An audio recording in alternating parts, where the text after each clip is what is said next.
Vocês achou que ia esquecer, né? No último culto, na última mensagem.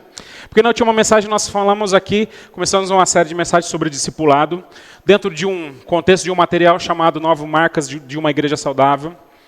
E falamos sobre isso, falamos sobre o discípulo discipulador, onde Deus agora traz, onde Cristo Jesus nos convida, a partir da nossa identidade nele, a partir daquilo que ele nos torna na pessoa dele, seus discípulos e discipuladores. Por isso ele nos convida dizendo assim: ide por todo mundo, pregar o evangelho, fazendo discípulos de todas as nações.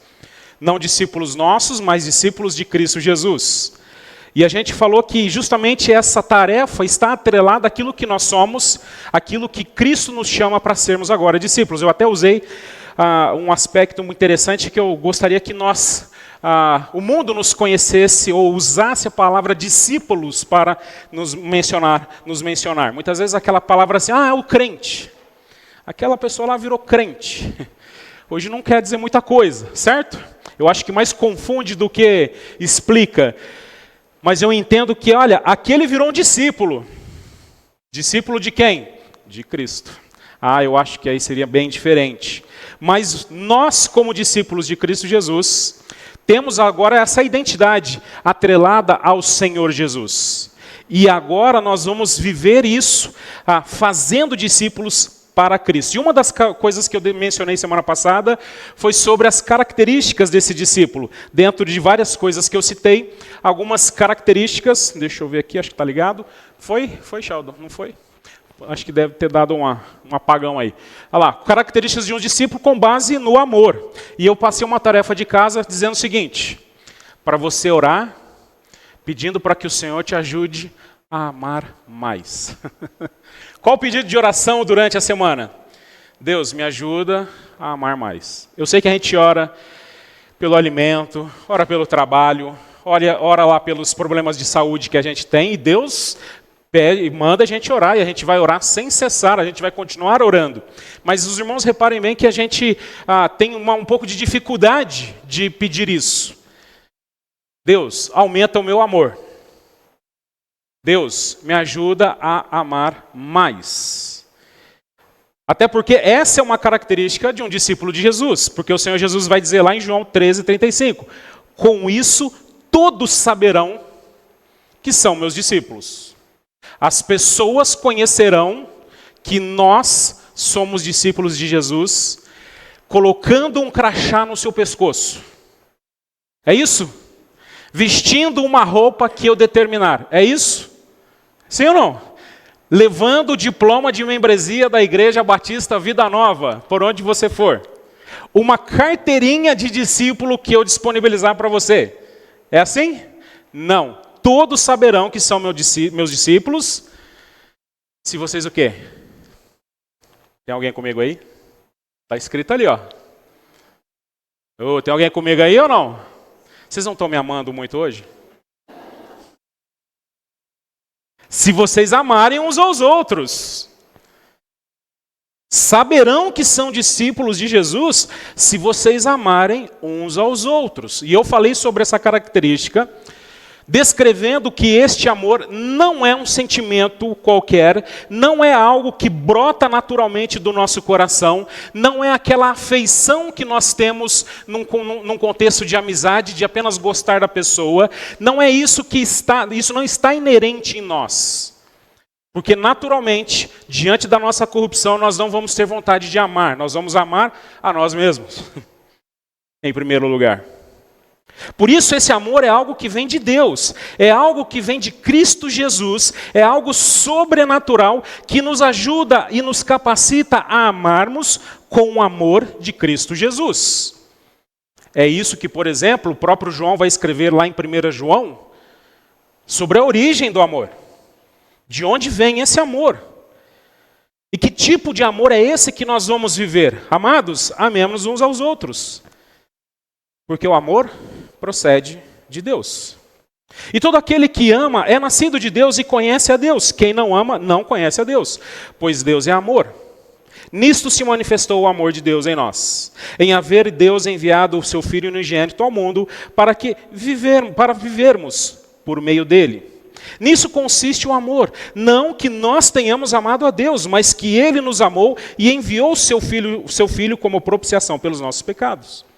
Amados, se Deus nos amou de tal maneira, nós também devemos amar uns aos outros. Nunca ninguém viu a Deus. Se amarmos uns aos outros, Deus permanece em nós e seu amor é em nós aperfeiçoado.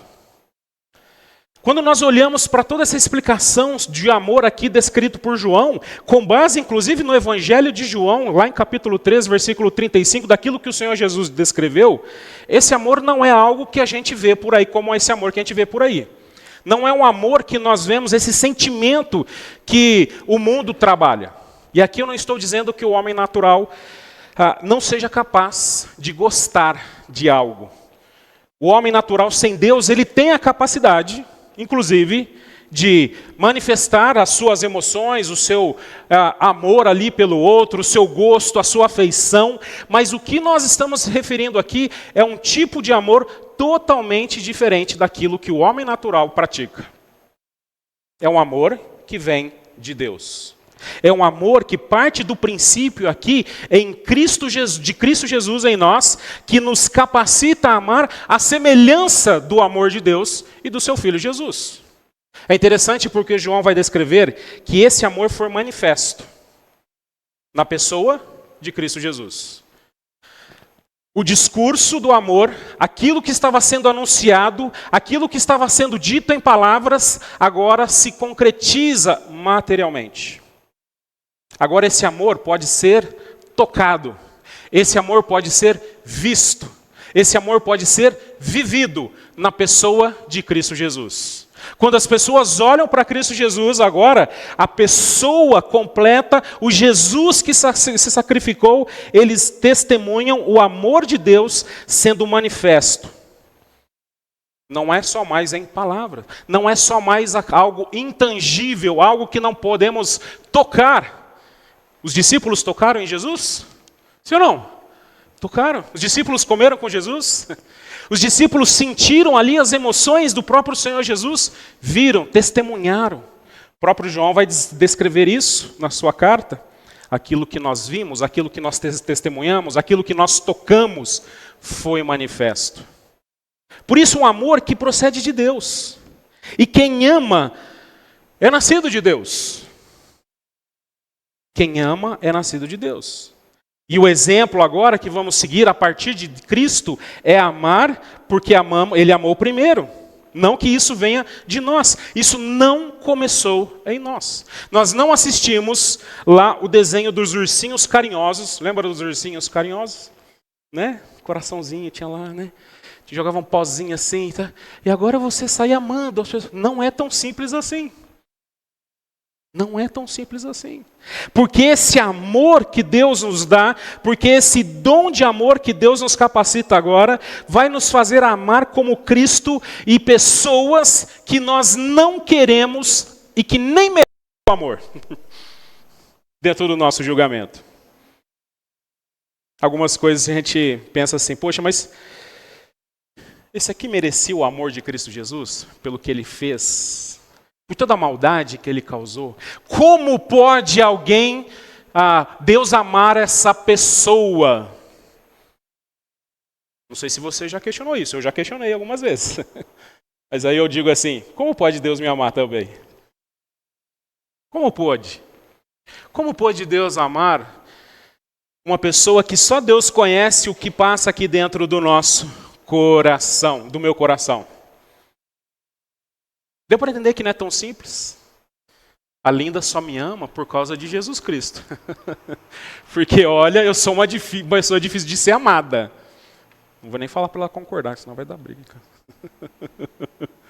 Não é assim? Você acorda amando o seu filho muitas vezes, que lá atrasado, que você está chamando e que você já causa 6 horas da manhã, já acorda causando. Você não tem vontade nenhuma de amar. E você só não joga ele com o uniforme da escola lá do 10º andar porque você o ama. Tem medo de ser preso também, né? Deu para entender? Que nós precisamos agora desenvolver agora e estar dentro desse amor como discípulos de Cristo Jesus. Logo a nossa identidade é isso. A nossa identidade agora passa por esse amor. O meu mandamento é este: amem uns aos outros como eu os amei. O exemplo, a fonte de amor é de Cristo Jesus. E aqui é muito importante este mandamento, por quê? Porque é uma tentativa frustrada e artificial de criar um amor, mesmo dentro da igreja, por outras maneiras sem Cristo Jesus. A igreja tenta criar esse amor artificial, às vezes com técnicas, atividades, promovendo este amor, que é impossível sem Cristo Jesus. E quando nós falamos do discipulado, muitas vezes essas técnicas, elas são incorporadas nesse contexto, se misturando a isso. Culto do amigo, traz um amigo na igreja, traz o culto, o culto da amizade. Nenhum problema com o culto do amigo, o culto da amizade, tá bom? Mas isso não pode ficar apenas no culto, onde agora ele veio, participou do culto e ele se torna um amigo da igreja de Cristo Jesus, sem Cristo Jesus. Ele cria uma simpatia pela igreja, ele acha o povo da igreja legal, bacana, mas ele não vive esse amor de Cristo Jesus em sua vida. Assim também a igreja, onde nós muitas vezes vamos tentar nutrir a nossa comunhão a partir dessas técnicas. E tem livros escritos por aí sobre isso. Vamos desenvolver o amor da igreja. A gente faz o jantar tal, chama a Cris, a gente faz a decoração tal aqui para a gente fazer o jantar do amigo, do lado do amor e assim por diante. Vamos nutrir, vamos fazer um acampamento. Irmãos, por favor, nada contra essas coisas, tá bom? Eu só estou dizendo que isso não pode ficar nisso. Vamos fazer o acampamento, vamos fazer o evento para demonstrar esse amor, vamos fazer uma ação social para as pessoas justamente demonstrar o seu amor, para demonstrar a sua dedicação. Mas se não tiver o amor que procede de Cristo Jesus, a comunhão da igreja não prevalece. Porque se existe um negócio difícil de amar, é dentro desse contexto de igreja, e não é de hoje. Os irmãos se lembram que o próprio Senhor Jesus, dentre tantos seguidores, escolheu apenas 12 discípulos. Um traiu, certo? Deu ruim. Agora Jesus não amou Judas? Jesus não amou Judas? Amou até o fim, tanto que morreu pelo Judas.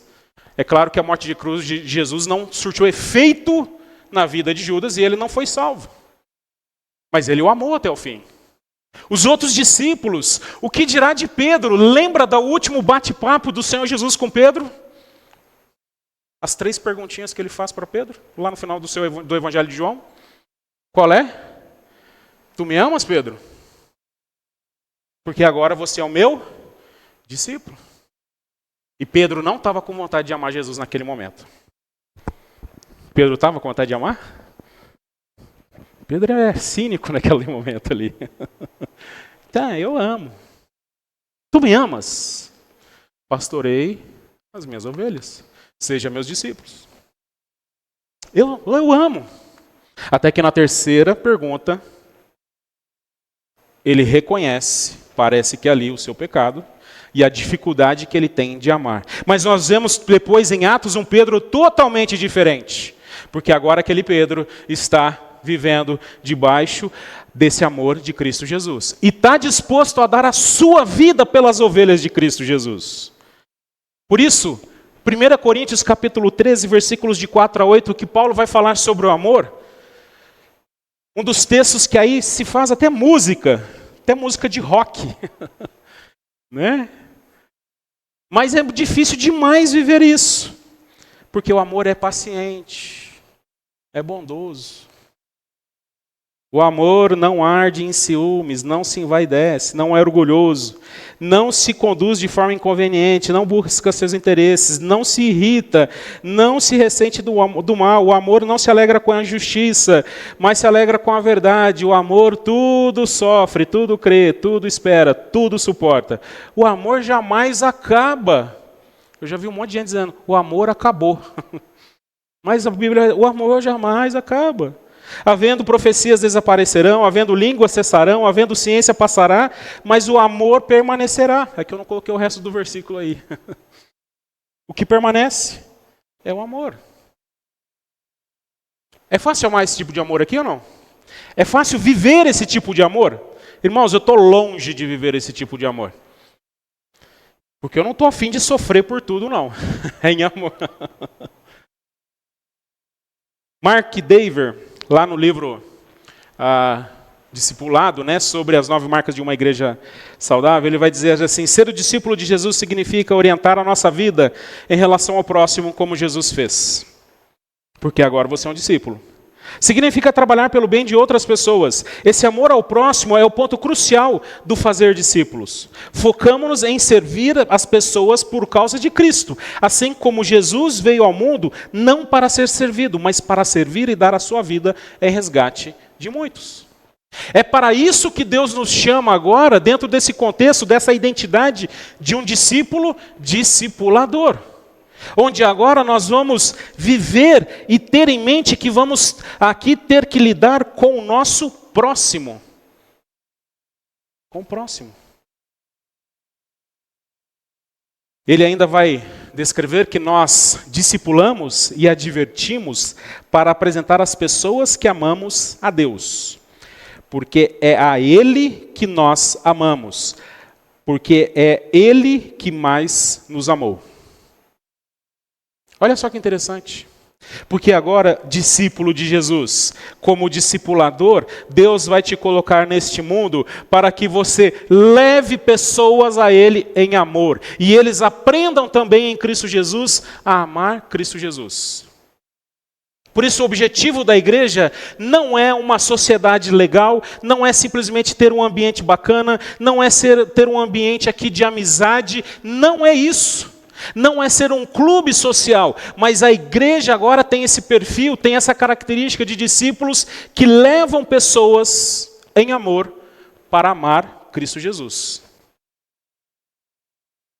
E aqui eu quero dar algumas características desse discipulado voltado para o próximo, tá bom? Onde 1 João capítulo 3, versículo 16 vai demonstrar que o discipulado voltado para o próximo dá sua vida pelo amor de Jesus. Tá bom? Nisso conhecemos o que é o amor. Que Cristo deu a sua vida por nós e devemos dar a vida por nossos irmãos. Dar a vida por nossos irmãos. E aqui é interessante que nós precisamos fazer um parênteses nesse quesito aqui. É claro que João não está descrevendo que dar a vida, a semelhança de Cristo Jesus, está inerente aqui uma propiciação pelos pecados. Não está no sentido de que você agora sacrifica a sua vida para a remissão do pecado, para pagar o pecado, a dívida do outro diante de Deus, como Jesus fez. Não é esse o nosso chamado, porque Jesus já fez isso. Jesus já fez a propiciação pelos nossos pecados. Não é simplesmente agora você fazer, não, eu vou carregar os pecados, eu vou lidar com a culpa do meu próximo. Não, você não consegue fazer isso. Deus não nos chamou para lidarmos com isso. Porque Cristo é quem faz. Eu quero dar um exemplo, eu quero tentar exemplificar um pouquinho isso aqui. Dentro de um contexto familiar de pais e filhos, nós sempre temos a tendência agora de fazer um pouco disso aqui. De acharmos que podemos, diante de Deus, assumir as culpas dos nossos filhos, os pecados dos nossos filhos. Porque o pai e a mãe pode tudo, certo? Não pode. Porque é claro que como pai e mãe, você quer dar a vida pelo seu filho. E você não quer que o seu filho sofra. A propósito, você nem pensa que o seu filho é tão pecador assim. Não é verdade? Meu filho? O meu anjinho? Não, ele não fez isso. A Pro manda o bilhetinho para você lá. Ó, vem cá na escola que o seu filho mordeu o outro aqui, arrancou um pedaço do outro, ele estava com fome, você não mandou lanche para ele mordeu o outro. Tá? Eu, bonitinho? Não. O meu Pedrinho? Como pode? A minha Isabelinha? Não. Olha só. Nem acho que ele é tão pecador assim. E nós nos esquecemos e nós assumimos esse papel de Cristo Jesus, quase de redimir esse pecadorzinho que está do nosso lado, porque nós nos enganamos, nós achamos que ele é perfeitinho. Vai ver hoje a aula de manhã que a gente estudou aqui com o Cláudio, né? Que você vê que não é bem assim não. E nós nos esquecemos que os nossos filhos são pecadores com um potencial criativo, maldoso, de fazer as piores coisas que existem, sem você precisar ensinar para ele. Como é difícil eles serem ensinados valores, virtudes sobre Jesus, mas como é muito fácil eles serem inclinados para o mal, para a coisa ruim. Eles aprendem assim, ó, no abrir e fechar dos olhos. Não é assim? E nós, no engano aqui, achamos que eles, não, mas é o meio, não, mas eu vou tirá-lo dessa companhia, também, isso ajuda. Mas se Cristo não estiver, se você não levá-los a Cristo Jesus, para resolver o seu pecado diante de Deus, em amor, não vai adiantar nada. Você, não vamos resolver as pendências diante de Deus dos nossos filhos. Deu para entender? Difícil isso, não é? Porque nós amamos os nossos filhos. Mas agora nós amamos em Cristo Jesus os nossos filhos. E em Cristo Jesus nós apresentamos o amor. Meu filho, você está em pecado, você cometeu uma transgressão, você errou, você será disciplinado, corrigido. E Deus me deu essa atribuição. E eu disciplino em amor, não com a raiva. Mas a gente disciplina com raiva, né? Eu disciplino em amor, para justamente levá-los a Cristo Jesus. E agora, meu filho, peça perdão a Cristo Jesus. Peça perdão a Deus. Pai, deixa eu dar uma dica aqui para você. Dica de ouro, hein? Se eu fosse você, anotava. Isso aí que ia ser mais fácil a sua vida. Já falei isso aqui já. O teimosinho está lá pecando. Aí você fica assim, não fica falando para ele assim, papai vai ficar triste se você fizer isso. Papai vai chorar se você fizer isso. O papai não vai te dar o PlayStation se você continuar desobedecendo.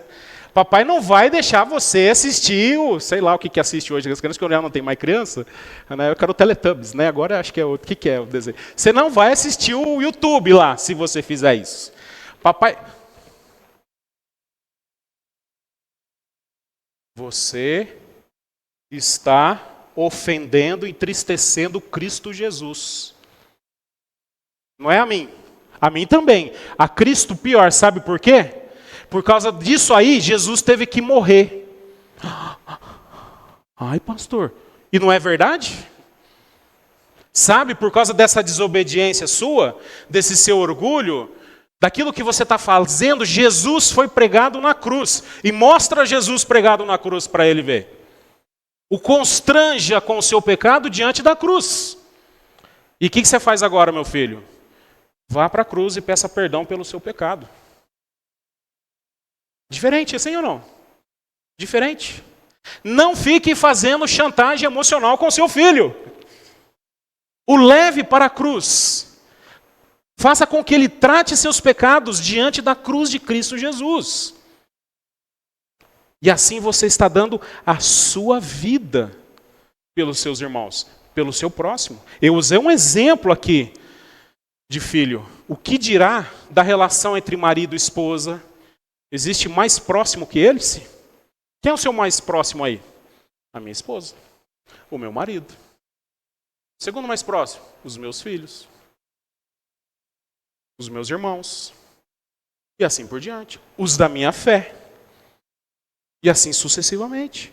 Eu dou a minha vida justamente para mostrar que Cristo deu a sua vida pelos nossos pecados. Não é você assumir a culpa, a transgressão do seu irmão.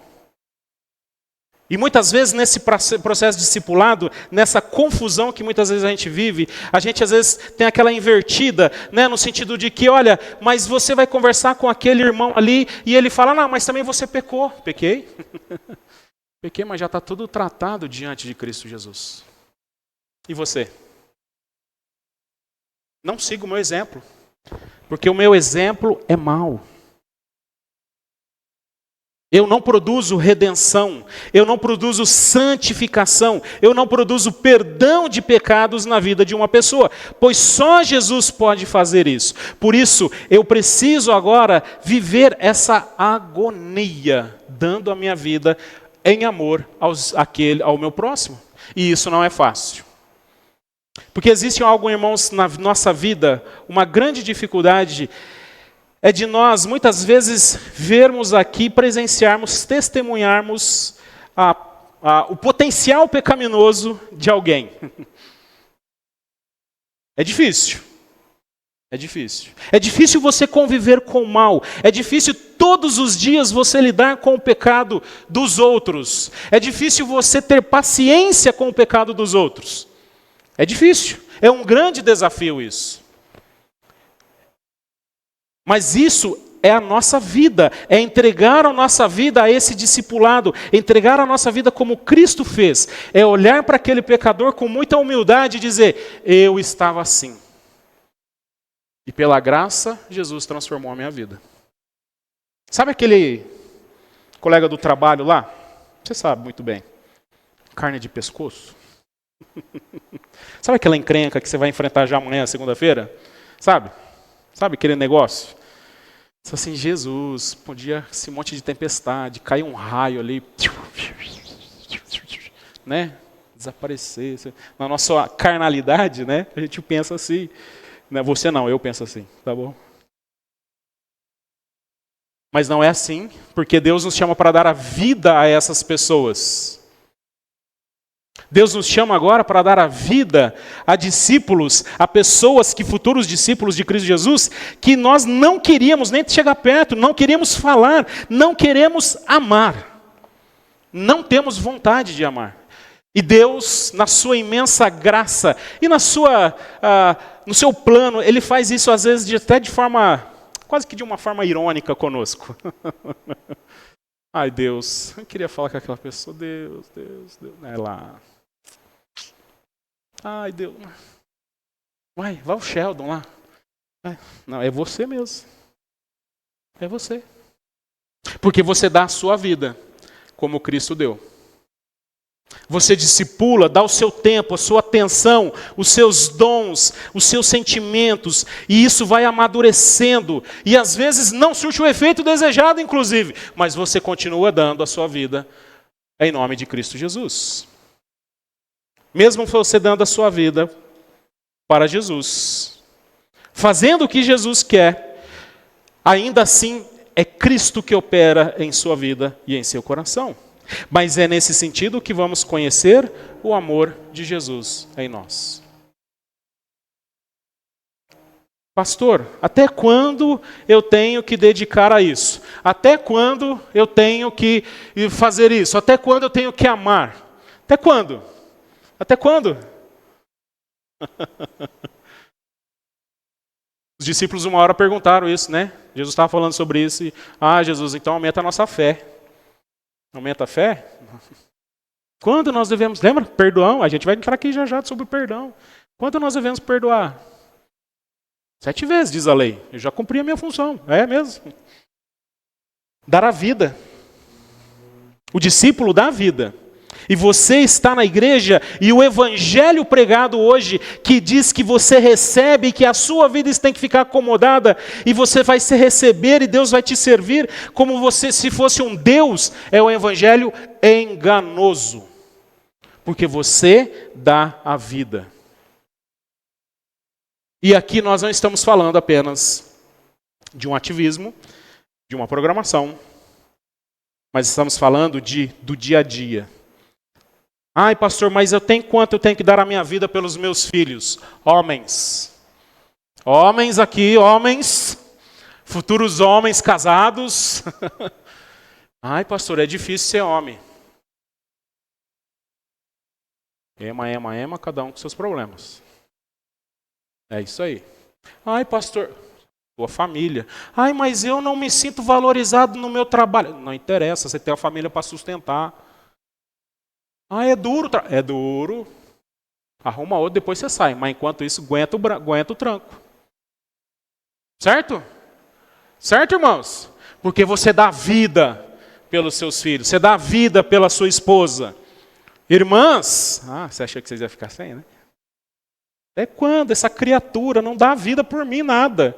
Chega em casa, levanta o pé, quer que ponha chinelinho no pé dele, tem que dar vida por essa criatura, ainda fica exigindo lá o almoço, o chazinho, né? E por aí vai. Até quando? Até quando Deus quer. É assim. E esse meu filho deu tudo errado. Começou bem, mas terminou errado. Deu errado. Deu ruim, pastor. E filho dá ruim, viu? Às vezes dá ruim. Você começa, ele vem desajustado, aí você começa a regular ali, de repente ele espana tudo, aí depois você tem que começar a regular de novo. O que eu faço com meu filho? Bota ali na reciclagem para Deus levar? Pô, a gente às vezes brinca, né? Põe na reciclagem ali que, quem sabe, volta bem. Não! Você dá vida por ele. Pastor, eu estou cansado. Dá vida. Tem que levantar de madrugada, dar mamar, e não sei o quê, e chora, e ir ao hospital, e é isso. É assim. Dá vida. Porque o discipulado voltado para o próximo também, sempre... acho que eu pulei um aqui. Perdoa o próximo pelo amor de Jesus. Sobretudo, amem-se sinceramente uns aos outros, porque o amor perdoa muitíssimos pecados. 1 Pedro, capítulo 4, versículo 8. Dentro desse contexto de discipulado voltado ao próximo, Pedro vai nos trazer aqui um grande desafio dentro desse contexto de amor. Amar sinceramente, principalmente aqui, começa com esse desafio desse amor que não é artificial, mentiroso, manipulador, mas ele tem como base a verdade, a sinceridade em Cristo Jesus. O nosso amor, ele é sincero, porque nós temos Cristo Jesus. Esse amor que Deus coloca em nossas vidas é um amor verdadeiro, onde a tua palavra é sim, sim, não, não. Não tem conversa fiada, não tem conversinha. Ele é um amor de verdade. Esse amor não vai ter o objetivo de manipular os outros. Vou fazer um jeitinho aqui, não vou falar isso aqui. Não, vamos dar um jeitinho. Porque não tem jeitinho. Esse amor, ele tem como base essa sinceridade. E aqui, quando eu falo sinceridade, eu não estou falando daquele sincericídio irresponsável, inconveniente. Tem gente que é assim, em nome de Deus, do amor, vai falar assim, eu falo mesmo, estou nem aí. O que eu sou verdadeiro, eu tenho que falar. Não. Você é uma pessoa irada, inconveniente. Você é uma pessoa desagradável que precisa trabalhar a sua sinceridade diante de Jesus. Eu falo mesmo. Na igreja, seu irmão, sem amor nenhum.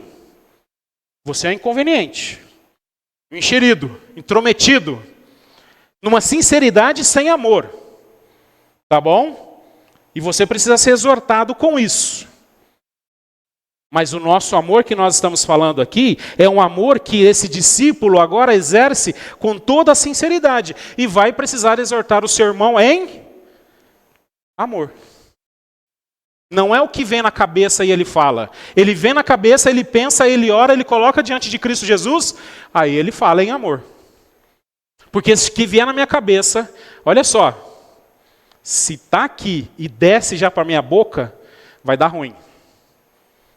Então faz uma volta. Está aqui, passa pelo meu coração, eu oro, aí eu falo. Vai ser melhor. Porque se você falar o que você está pensando, é assim? Chega lá para amanhã lá no seu trabalho e fala o que você está pensando para o seu chefe. Ele vai chamar a polícia, vai ligar para um 90 e vai te mandar te prender. Tá bom? Então, se você acha que Pedro está falando que isso é uma vida de discipulado aqui, não é verdade.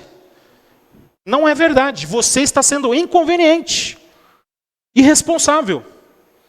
Pensa, ora, Deus, o que eu estou pensando é justo, é correto, é certo. Me dá paciência, me dá amor para falar aquilo que o Senhor quer que eu fale. Às vezes eu nem sou a pessoa para falar. Tá bom? Por outro lado, esse amor sincero, ele não vai agora poupar também em sinceridade amorosa, justamente exortar o seu irmão. E aqui a palavra também para os meninos e meninas. Meninos e meninas na fé, que não crescem, os dodóizinhos. Dodóizinho que tira um band-aid, ele já... Ai, eu estou morrendo. Tira o band-aidinho dele assim, sabe aquele band-aid aqui? Ó, tinha o Looney Tunes. Lembra do band-aid do Looney Tunes? Você tira o band-aid assim. Dá convulsão nele. Dá até tremedeira. Porque se você fala uma coisa, gente, ele já... meu Deus, não me ama. Essa igreja não me ama. Esses irmãos, olha, não me amam. Porque, olha... Mas, irmão, só falou uma coisa, só aconselhou você. Para de ser menino, cresça. Cresça e apareça.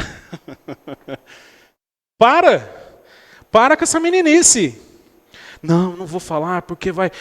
É muito ofendido. Não, ele é muito sensível. Ele é muito... Tem gente que não gosta, inclusive, da mensagem, porque a mensagem vai dizer a verdade. Aí ele vai dizer assim, o pastor falou para mim, o pastor fica falando de mim. Eu não fui na casa dele, eu não sei. Mas ele tem uma hipersensibilidade no coração dele, que qualquer coisa, até se orar com ele, ele vai achar que está falando dele. Deus abençoe esse irmão no seu trabalho. Aí ele já vai ficar assim, pensando. O que ele sabe do meu trabalho? Meu chefe mandou um e-mail para ele. O que ele está sabendo? O que está acontecendo? Aí Deus abençoa a família dele. Não, agora meu marido deve ter falado alguma coisa para ele. Minha mulher falou alguma coisa para ele, para o pastor. Ah, não, para esse irmão. E aí ele chega em casa e vai brigar com a esposa, com o marido, porque o pastor acha que o pastor falou acho que ele falou alguma coisa para o pastor. Estão falando de mim na igreja. Ô meu filho, não estou falando nada de você não. É que você precisa crescer. Parar de ser criança. Porque esse amor sincero faz parte agora da nossa relação de discipulado. Deu para entender? E eu vou falar firmemente em amor. Sincero. Envolvendo assim a nossa relação. As igrejas muitas vezes pecam de nutrir uma comunhão na igreja sem ter em mente essa questão do discipulado mútuo. De simplesmente querer nutrir uma comunhão, um amor, sem entender que nós somos discípulos e estamos discipulando uns aos outros. Falando em amor. A Bíblia vai dizer isso. Amem mutuamente, falem em amor uns com os outros, com cânticos, com hinos, com salmos, com sabedoria, com alegria. Não fica falando dos outros. Não reúne no churrasco da igreja para falar mal da igreja, para falar mal daquele irmão, falar mal do pastor. Não. Porque às vezes a gente se reúne entre os irmãos e fica com uma conversa mole, com uma conversa fiada. Eu me lembro de um grupo de jovens, que foi o grupo de jovens da minha época, de jovens, porque eu ainda sou jovem, mas a época dos jovens, que eram mais jovens, né? E aí fizeram um grupo de WhatsApp lá, e umas conversas tolas, insensatas, bobagem. Eu falei, gente, não é porque eu sou arrogante, não, tá bom? Não é isso. Mas não edificava a minha vida. O que eu fiz? Saí do grupo do WhatsApp hoje é um negócio, é um escândalo. Você já reparou?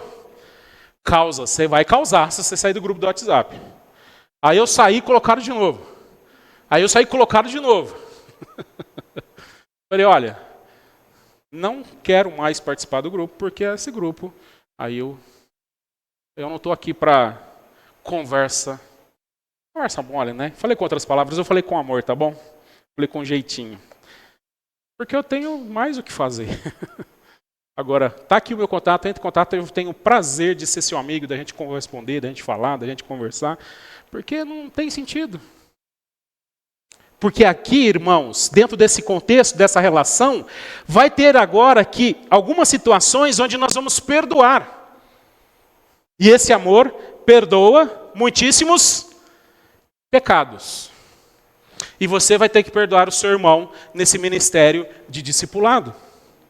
Porque nem sempre vai corresponder aquilo que você imagina. Às vezes, mesmo você falando em amor, mesmo se você falando algo bíblico para o bem, isso vai ofender. E aí entra o quê? O perdão.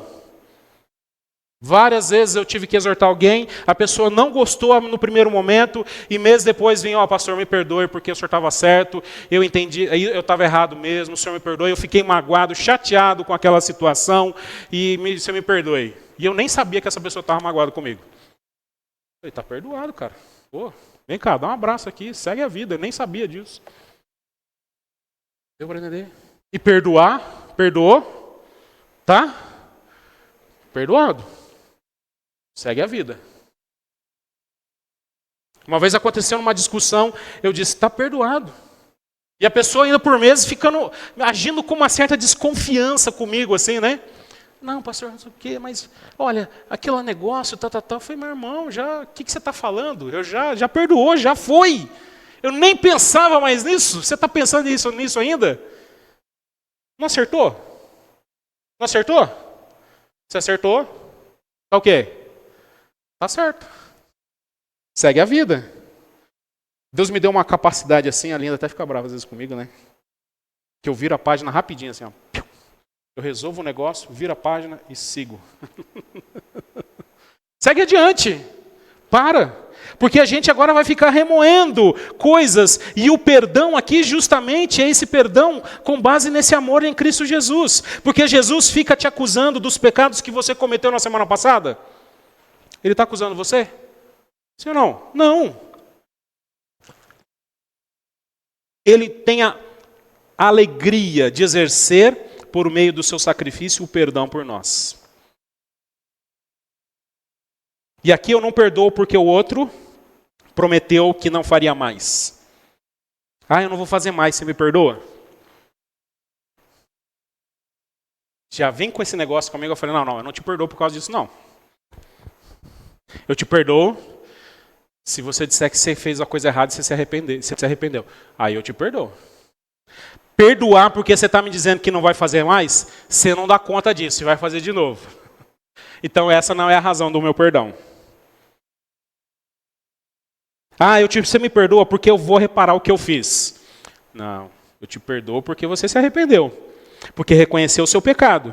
Se você quer reparar, se Deus está te mostrando para isso, sem problema nenhum. Mas eu te perdoo. E eu não estou exigindo isso de você.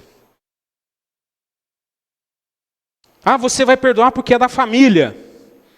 Tem que dar família, né? Não, porque da família sempre tem que perdoar. Porque não importa o que está fazendo. Você é da família, vai... Não, mesmo da família. Você vai perdoar. E não é porque é a sua família, simplesmente. E às vezes, nem sempre você vai conseguir manter a mesma relação com esse familiar. Porque perdoando no seu coração também, às vezes dentro do coração dele não houve o arrependimento. Sequer ele veio pedir perdão para você. Mas você perdoa. Eu perdoo porque Cristo perdoou em amor.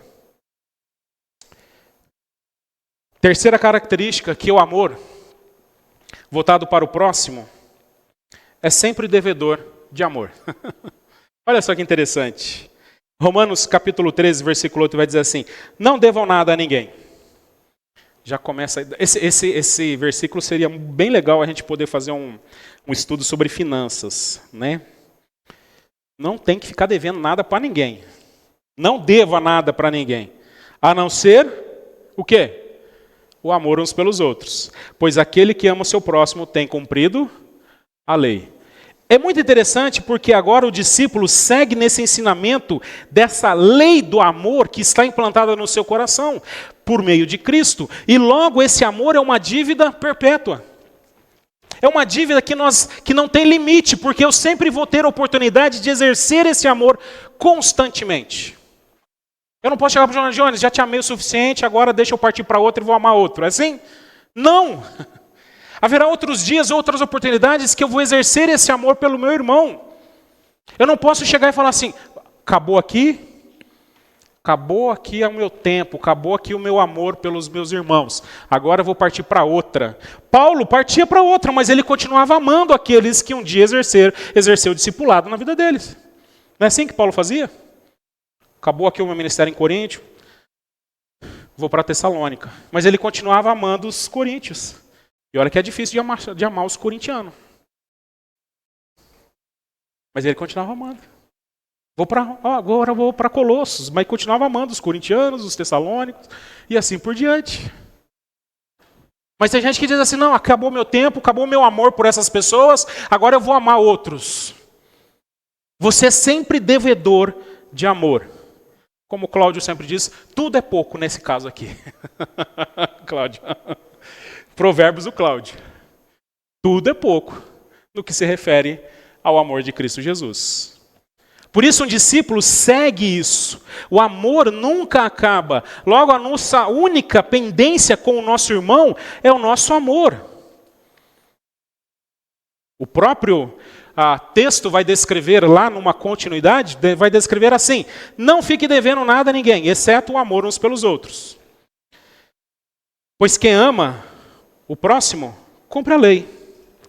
Pois esses mandamentos: não cometerá adultério, não mate, não furte, não cobice, e qualquer outro mandamento que houver, todos se resumem nesta palavra: ame o seu próximo como você ama a si mesmo. O amor não pratica o mal contra o próximo. Portanto, o cumprimento da lei é o amor. Todos os mandamentos inerentes ao próximo presumem-se agora, se resumem num só mandamento: ame ao seu próximo. Porque antes na lei, aquele indivíduo que seguia à risca a lei vai dizer assim: não, mas eu não cometi adultério. Mas ele olhava com cobiça para a mulher do outro. Mas eu não cheguei a cometer adultério. Aí o Senhor Jesus vem e diz: se você já olhou com cobiça, você já é um adúltero. Se você odiou o seu irmão, você já o assassinou no seu coração. Ele não morreu no seu coração para você? Você só não pegou, não teve coragem de dar uma facada nele. E aí Paulo vem dizer assim: tudo isso se resume num só. Vocês estão tentando seguir essas leis de não cometer o adultério contra o outro, não matar, não furtar, não cobiçar e por aí vai. Mas isso tudo se resume numa lei só: amar o próximo. Não vai fazer porque é proibido, mas porque você ama agora. Por que eu não... E aqui é muito interessante, porque a gente fala assim: por que eu não faço um mal contra o outro? Porque é proibido apenas? Não, eu não faço porque eu amo. E assim deveria ser a nossa vida. Eu não faço o mal para o outro, eu não cometo isso porque eu amo o meu próximo. Eu não cometo esse tipo de pecado contra a minha esposa, o meu marido, os meus filhos, os meus irmãos, porque eu amo os meus irmãos. Está entendendo a diferença? Porque agora, se eu fizer isso apenas numa proibição, eu vou me tornar como um fariseu, cumpridor de lei. Não, mas eu não fiz isso, mas eu não faço isso. Ah, aquele lá faz. Mas eu não faço isso. Não, eu não faço porque é proibido. Eu não faço porque eu amo o meu irmão. E aqui o pastor da igreja precisa entender, e qualquer pastor vai ter que entender isso, que muitas coisas ele vai deixar de fazer e que poderia fazer e que não é nem proibido, porque ele ama. Assim como os irmãos também. Tudo é lícito, mas nem tudo convém. Tá bom? Eu vou abrir mão agora. Paulo vai dizer isso para os romanos, para os coríntios, às vezes de comer lá uma carne sacrificada ao ídolo, um churrasquinho. Não come porque você escandaliza o seu irmão. Porque eles ainda são meninos, são fracos na fé. Os ame, então abre mão. Não que seja proibido, mas porque isso faz mal. Porque aqui agora somos convidados a dar a nossa vida em amor e viver esse amor pelo próximo, num desafio de sair da nossa zona de conforto, desse amor autocentrado. É interessante porque ele vai dizer que você deve amar, né, como você ama a si mesmo. E aqui eu vou corrigir uma coisa aqui. Muitas vezes muitos pastores já pregaram sobre isso. Você vai falando a seguinte coisa: não, você tem que se amar primeiro para amar o próximo. Mentira satânica do diabo. O texto não está dizendo isso. Porque você tem que se amar primeiro para amar o próximo. Ah, você tem que se amar, viu, esposa? Você, mulher, se ame primeiro para amar o seu marido. Viu, marido? Ame-se primeiro para depois se amar a sua esposa. Ame você primeiro para amar a sua... Mentira! O texto não está dizendo isso. O texto está dizendo que você já se ama tanto, que agora forçadamente você precisa amar o seu próximo em Cristo Jesus. E isso nos constrange. É propositadamente, Deus faz isso. Porque nós já vivemos um amor autocentrado. Eu sou o rei do universo. Como eu me amo. Eu olho para o espelho e digo, maravilhoso. E para a igreja hoje eu olhei para o espelho e disse, cara, você é lindo. Eu fiquei com vergonha de olhar no espelho assim, ó. E, gente, eu não me aguento. Eu fiquei emocionado, saiu lágrimas dos meus olhos quando eu me olhei assim. Com tanta emoção, porque é um amor que não cabe dentro de mim por mim. Estou exagerando, tá bom? Mas assim a gente faz. E você não precisa mais amar você mais não. Porque se você continuar enchendo, se inflando desse amor, sabe o que vai acontecer com você? Vai explodir. E Deus, de uma forma forçada, faz assim, ame o seu próximo. E aqui é um grande desafio para nós, porque quando eu me amo acima de tudo, não sobra espaço para amar o próximo. Não sobra. Não sobra. Eu uso pessoas, não amo pessoas. Eu já vi pessoas, muitas vezes, usando pessoas em nome do amor. Se amando tanto, tanto, tanto, e às vezes até envolvidas em ministérios, em programas sociais, ela se amando tanto, tanto, porque ela agora quer lidar com isso, se envolvendo com algum projeto, com alguma ação, mas usando o próximo, não amando o próximo. Muitas vezes já vi isso. Durante 9 anos eu fui presidente de uma ONG, e via muitas vezes isso. Pessoas que precisavam lidar com seus conflitos, seus pecados, e agora queriam usar os adolescentes, as pessoas pobres, as pessoas com dificuldades para lidar com coisas que só Jesus pode lidar. Usando pessoas. Você já viu pessoas usando pessoas? Geralmente, aí ele vai lá, dá um sopão e tira uma foto para pôr no Instagram. Já viu isso? Você vê de monte. Estou ajudando os pobres miseráveis. Vem cá, ô Noia. Vem cá, tira uma foto comigo aqui, ô Noia. Está usando o cara. Você já conversou com Noia? Tem uns que aparecem aqui. Eles não estão vindo mais porque eu estou batendo papo com eles agora. E eles não querem conversar mais. Porque o que o Noia quer? O que o Noia quer? Dinheiro, ele está fissurado. Ele quer uma pedra. Tinha uns que vinham aqui pegar leite para trocar com pedra. É verdade. Sabe aquela época que o leite estava custando R$7? Uma vez um aqui queria o leite e saiu brigando aqui porque ele queria leite. Aí eu descobri que ele queria trocar por pedra. Inclusive, fica a dica. Não dê dinheiro quando você sair da igreja e você for abordado por alguém. Não dê dinheiro. Você fala assim, vem conversar com o pastor durante a semana. Aí eu converso com eles. Eu pergunto assim, como é que é o seu nome? Ah, tá. Às vezes eles mentem, não falam nem o nome, né? Porque alguns são procurados. De onde você veio? E começa a conversar. Mas ele está o quê? Querendo a grana, querendo uma pedra. E ele não tem muita paciência. E aí eu começo a conversar. E Jesus? E sua família? Onde que você está? E aí eu já entro em Jesus. Não, Jesus, blá, blá, blá. Ah, pastor, obrigado, velho. E vaza fora. Não dá nem tempo de eu dar aquilo que ele pediu para ele. Porque é difícil essa relação. Porque é difícil você sentar com um morador de rua, com o Noia, e perguntar se quer o nome dele. Mas as pessoas estão achando que estão amando o próximo lá, fazendo sopão e tirando no Instagram. Colocando no Instagram. Se você quer aprender mais sobre isso, tem um livro do Iago Martins chamado A Máfia dos Mendigos. O pastor Iago Martins ficou alguns meses se vestindo de mendigo, morando com os caras na rua. E você vai ver o relato dele, o quanto é interessante isso. É assim, porque o grande desafio é se envolver com essas pessoas, se envolver com a miséria que essas pessoas se encontram, se envolver com a desgraça que eles estão. E aqui um dia um conversou comigo sobre isso. Eu sentei aqui depois com ele aqui e ficou.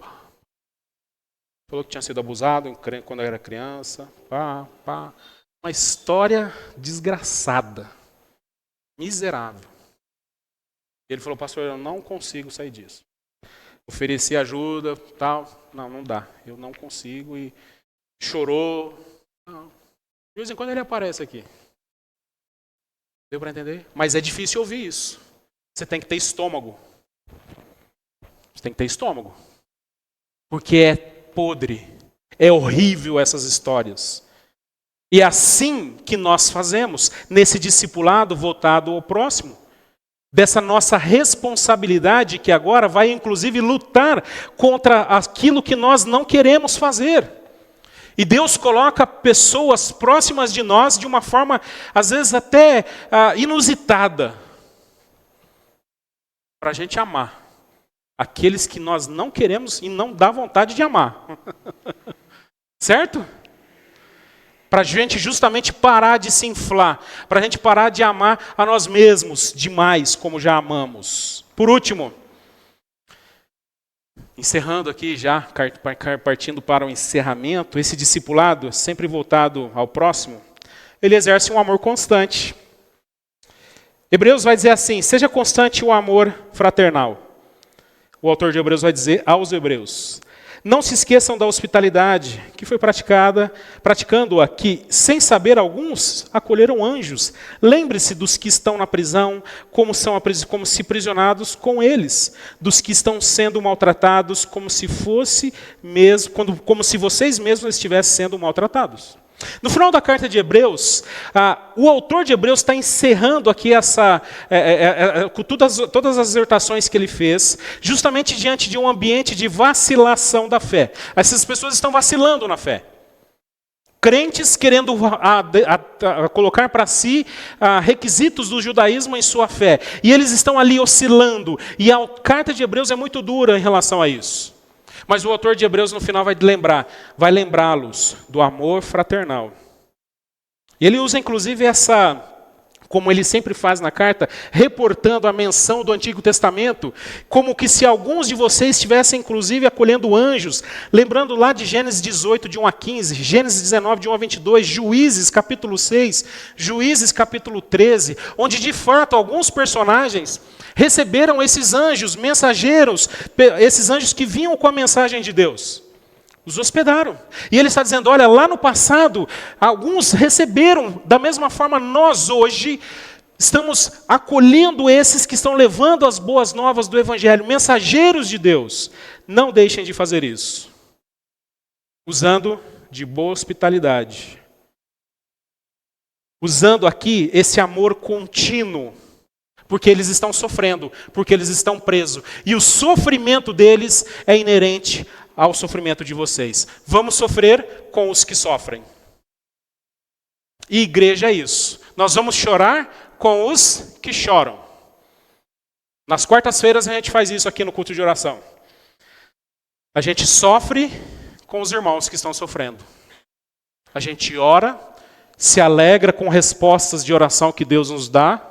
Outras Deus não nos dá, mas a gente continua orando e sofrendo com os nossos irmãos. A gente estava orando por um garotinho chamado Rafael. A gente ficou orando aqui, ó.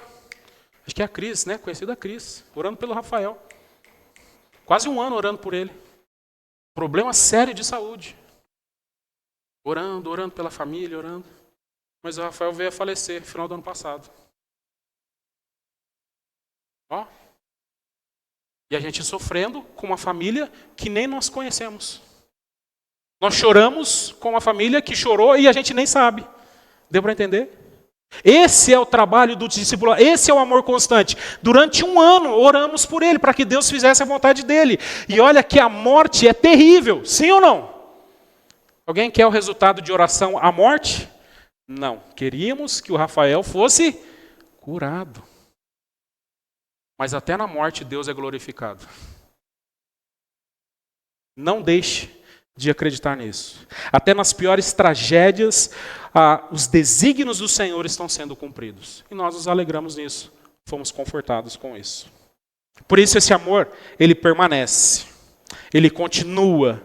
Ele vai adiante. Ele continua amadurecendo. Ele continua sofrendo. Ele continua se alegrando. Ele não para. Porque é assim que ele faz. É um rio que está agora a fluir do nosso coração, transbordando em amor constantemente. E aqui, irmão, você está seco em amor? Seu riozinho de amor está seco aí? Canta o hino, chuvas de bênçãos para encher o seu rio novamente. Por último, e agora encerrando mesmo, o discipulado voltado ao próximo. Tudo vamos fazer pelo amor de Cristo. E esse texto de Coríntios, capítulo 16, versículo 4, ele sintetiza tudo isso. Façam tudo o quê? Com amor. Tem coisas difíceis de fazer essa semana? Tem muita coisa difícil. Muita coisa difícil vai acontecer. Mas essas coisas difíceis eu vou fazer no amor de Cristo Jesus em minha vida. Pessoas difíceis que eu vou lidar. Mas eu vou lidar no amor de Cristo Jesus. Notícias ruins que virão, eu vou recebê-las pelo amor de Cristo Jesus. Ó. Coisas ruins vão acontecer e eu vou ter que lidar com essas coisas ruins. Eu lido debaixo do amor de Cristo Jesus. Porque façam tudo com amor. Eu não estou falando só de lavar louça, limpar a casa, não estou falando nada disso.